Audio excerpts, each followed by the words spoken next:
I'm here today with Jenella. Jenella, Yes. who's today's go-see, and it's a beautiful day outside. It is. I'm so happy about it. I do not like the cold. That's so good. Spring has finally sprung here. Yes. And where did you come from today? Where are you from? I'm from Puerto Rico, but I currently live in Minnesota. Mm-hmm. So I flew in from Minnesota to come here. When? How long ago? Yesterday. Oh, yesterday. Wow, Yeah. you're literally fresh off the boat, plane. So it was What? a long flight. So you've been to New York before? Yeah, I was here for Fashion Week in New York, and I was here for a couple months after that. I've been here since middle of January now. So have you been modeling for a while? I've been modeling in Minnesota for a little bit over a year, Mm-hmm. and with IMG, I've only been modeling for a few months. So tell me how it all started for you. It all started on Black Friday. Good day. I worked at a mall. I worked at a clothing store. So we're talking about 1987? No, it can't be that Black Friday. No, not the Black Monday. Sorry, that was Black Monday. That was the financial crash at the end of the noughties. No, not that one. You're Not far that too young. one. We're talking about the yearly Black Friday sales day when... Yes. You know why it's called Black Friday? No. It's called Black Friday because in accounting, you're in the black when you're showing profit. So for many, many businesses, it's the first day of the year for showing profit. That actually lots of businesses are running in deficit. And Black Friday sales and all the rest of it boosts their income to the point where it's black, where they're in the black. I think that's what I think anyway. Never heard of that. That's actually interesting. It is interesting. So people were going crazy buying electronics goods. Yeah, I worked at a clothing store, so in and out, I was greeting people at the door, and I happened to see this man and this woman staring at me from across the way. And at first, I didn't know what to think. I was kind of weirded out, to be honest. So that doesn't happen on a daily basis? No. And so I ended up going back inside to the store and going in the back, waiting just to see if they would leave and walk away. So I come back, and they were actually inside the store. Mm-hmm. And they approached me, and I kind of was still kind of nervous. I didn't know what was going on. They were like, hi. They introduced themselves, told me what agency they were with, and asked me if I ever thought about modeling.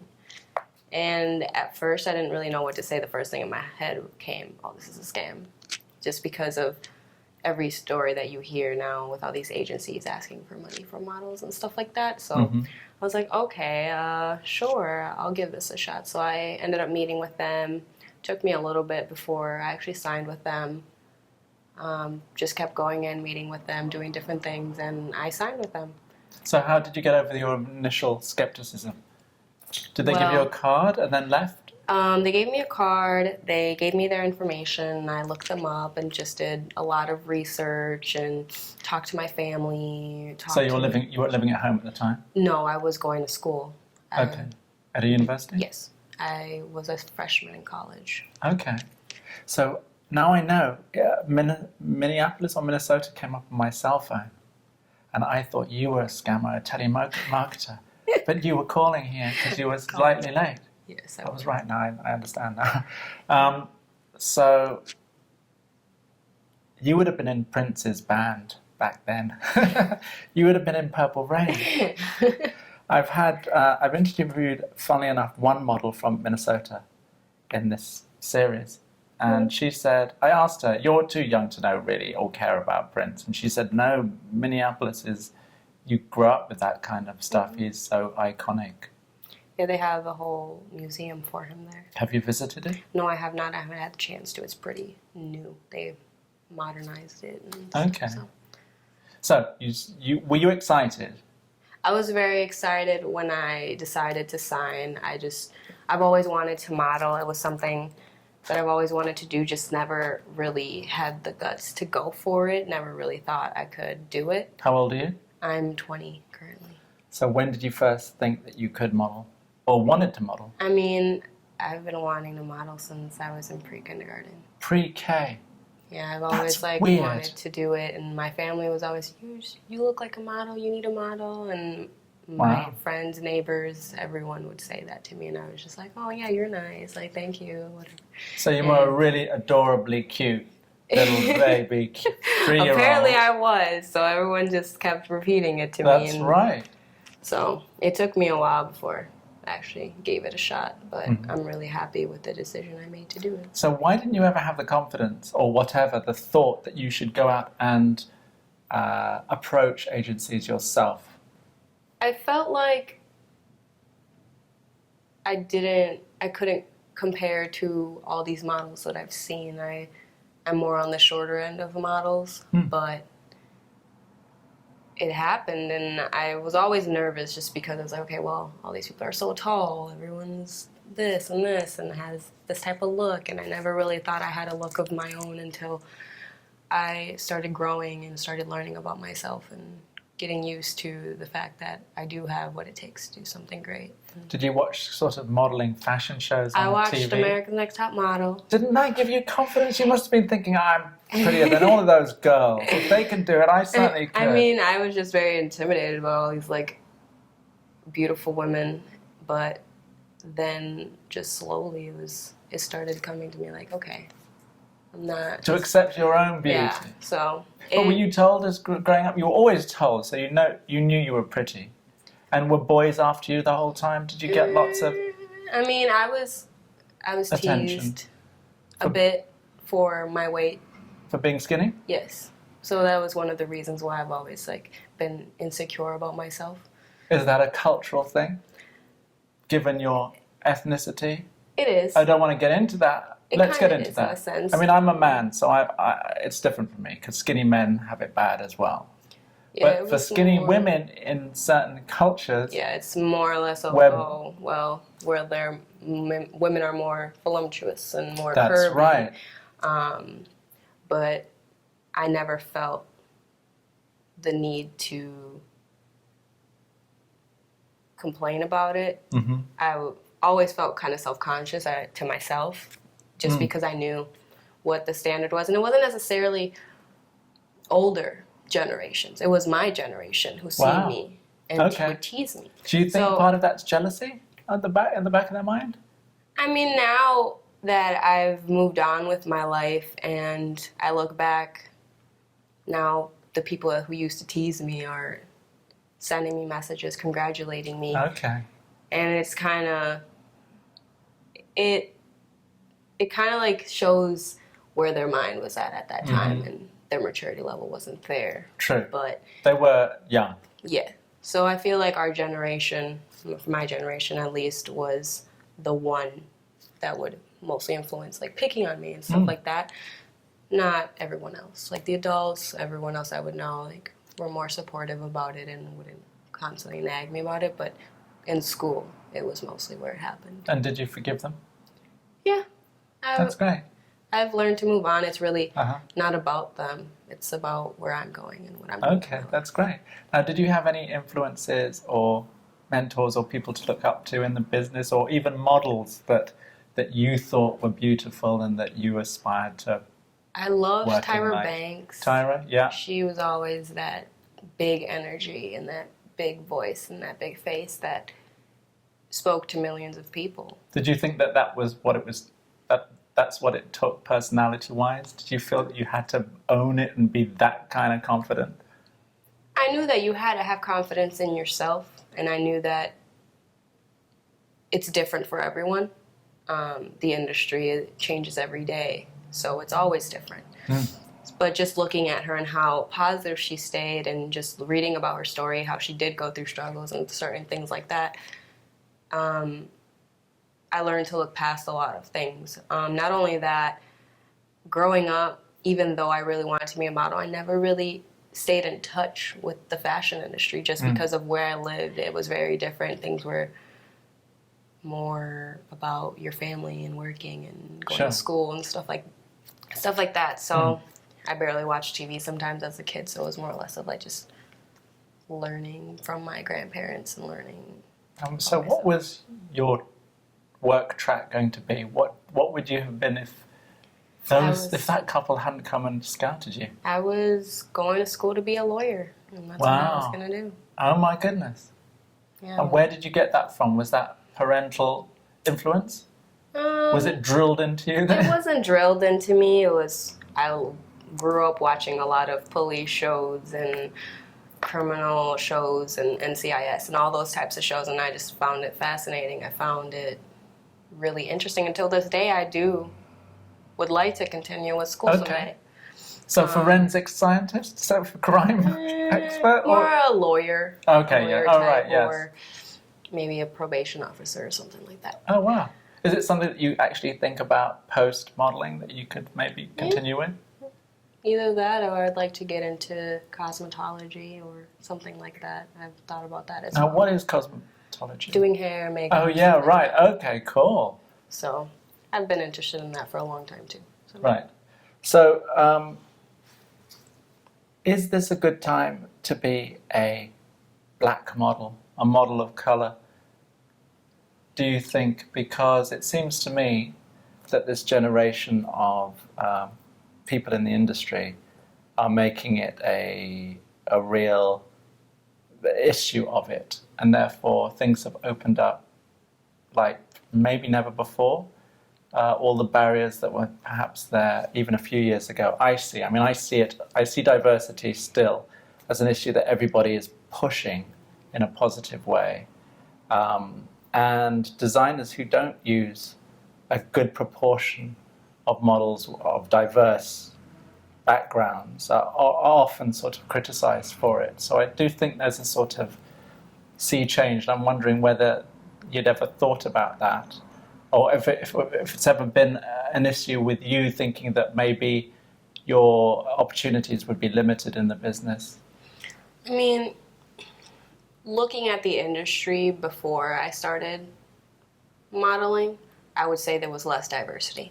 A lot of the faces were the same, colors were the same, and you would maybe see occasionally that one African American. Do you know their names? Would they have stood out to you? Did you know them, or did I didn't know them. I would just look at them, and I would notice them just because they were one in a few. Mm-hmm. And now, this year specifically with New York Fashion Week, I've seen a lot more diversity. Right. And a lot more just different faces, different shapes, different sizes, which makes me very happy because I feel like there shouldn't be any limits to what job you should do, or because of the shape or your color, your size. Things like that shouldn't have to matter, because everyone is beautiful in their own way, I believe. Right. So with me coming into an industry where predominantly it's white and not very diverse, I push myself to not think about it because I don't define myself through it. I find myself always I'm just as good as everyone else. And it doesn't matter what my color is, what my size is. I'm just as good as anyone else. That's fantastic. I'm sure with that attitude, you're going to go very far. I hope and so. And it's happening, right? It's happening for you. Have you done any shows? You mentioned I did Brandon Maxwell here in New York, and I did Emilia Wickstead in London. Was that exciting for you? It was very exciting. It was completely different culture in London, and it was amazing. And Brandon Maxwell is such an amazing person. He's so sweet and very kind and loves diversity. So what has been your highlight so far? And the two-part question, and then what do you aspire to? What do you think will be, for you, a good measure of how successful you've been as a model? My highlight so far was stepping out into my first official runway, which was Brandon Maxwell. And that feeling that I got just stepping out on the runway, and just the positivity that came from them, the energy that I got from that, it was just that point where I thought, the sky's the limit, and I want to keep doing this, and I want to see where it goes. Right. I really do want to showcase my brand. I really do want to showcase myself, and for people from all different colors, diversities, everything, I want to work with them. I want to learn more about everyone I work with. I really want to expand myself to the point where I can influence others around me. Oh, wow. And is that going to be through social media? Do you have a I do have an Instagram. I do have social media. I try to always speak positive, encourage people to just be themselves, love yourself, love your body. I've always tried to promote that just because it took me a long time to realize that you just have to love yourself. And so for others that are necessarily not as positive about that, I want to be able to show them that it doesn't matter where you come from or who you are. You can always love yourself. That's great. So. And so where do you want to go? What's the dream in fashion, or at least an ambition that you need to achieve or would like to? Does it reside in a magazine that you're working for, or working for the photographer? I just want... Making money? No, I just want to make a difference. I just want to learn from those around me. I love meeting new people, and I love just taking in their knowledge and comparing it to my own and just mixing it and just building off of that knowledge. I just love going to different places and experiencing their culture. So that's, if I could say my goal was anything, it would just be growing and just keep expanding my knowledge and keep expanding my love for people and my love for myself, and to just learn. What's your zodiac sign? I'm a Cancer. Okay.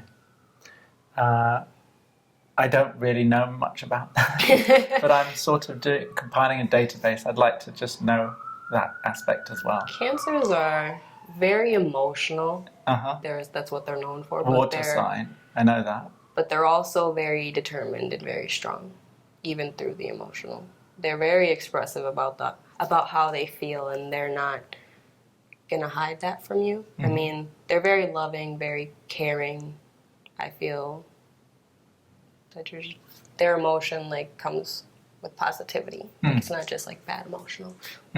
You can have the bad emotions, but you also have the positive emotions. So I feel like as a Cancer, it's always a good thing. Right. Emotions shouldn't be a bad thing. Right, exactly. Because when people hear Cancers, they're like, "Oh, you're emotional." And it's like, no. Shouldn't be scared of your emotions. Right. You shouldn't be scared of your emotions. So I'm okay with being a Cancer, and I'm okay with being emotional. Right.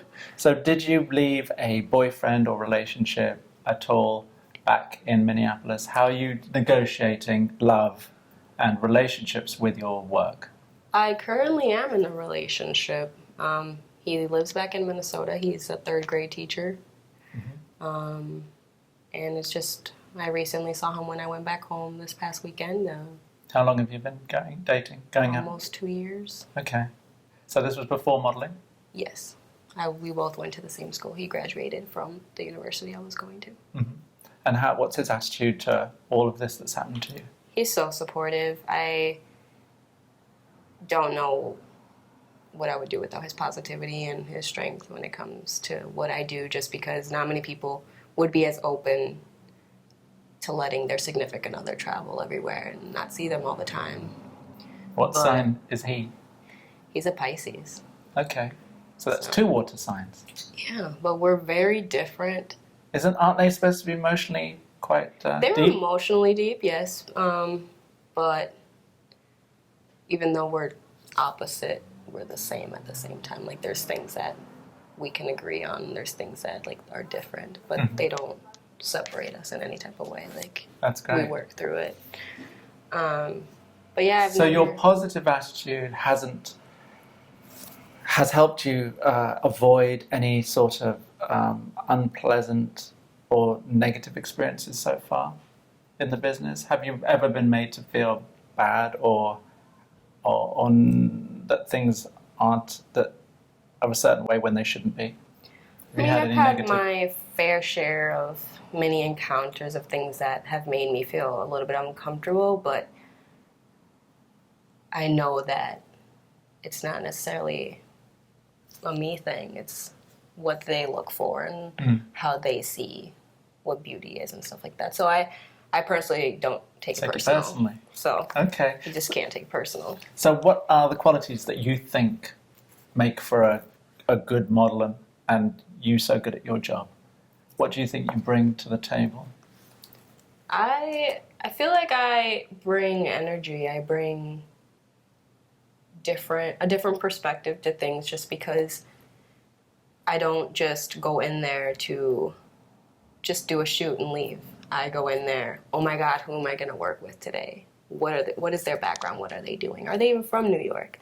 I always go in just wanting to know more about what I'm doing. Just because. Oh, can I just do this for you? The microphone. Thank you. Rustling clothes is hell for audio. Thank you so much. No problem. Just going in and just being a positive role model, just knowing that people are going to be looking at you and people are going to want to know you. And I want people to know me for me, not what is presented to them about me. So I want to communicate. Yeah, I want to be able to communicate who I am through what I do.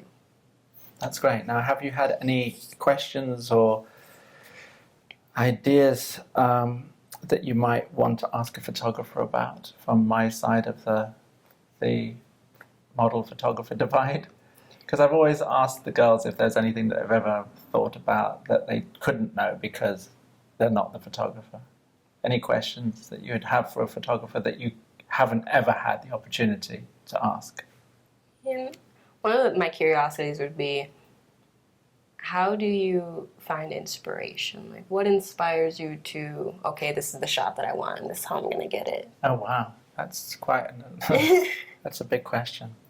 In the sort of soup to nuts of the whole process, the inspiration really usually starts with getting a call from the editor who's telling you about what clothes that you're going to be photographing and a general sort of idea of what that means, a story or a type of girl or whatever. So the inspiration then sort of percolates over time, and then you're looking at locations, you're looking at places to shoot this girl. But having a certain image of a girl in mind is the first step. And then you're constantly inspired by the next step, which is the casting, which is, I would say, so crucial, almost the most important part of the process. If you meet a model who's right for the story, energetically, not just about the way she looks and conveys a kind of personality, then that is very exciting. And you look forward to where you're going and then that model in that space. And then on the shoot, it's always a sort of ongoing process of looking at you and being inspired by your personality and your beauty and the way you behave and the way you move and the fascination of observing the human being who is more than that for the job, who is the inspiration, who is the muse for those next couple of days shoot. And I share with you a love of the exchange between two people as well. So discovering about you and that exchange that comes in the creation of a picture together, because it is definitely a collaboration. It's not just a group collaboration. It's a team effort. It's not just the team effort. It's obviously the team effort because of all of the various things that go into making a beautiful image. But it's also a sort of one-on-one at the end of the day between the photographer and the model, and that dance that they make in the creation of that image. So it's all of it, and it's much more rewarding for all of that because it's not a singular thing. You don't do it by yourself. It's a group team.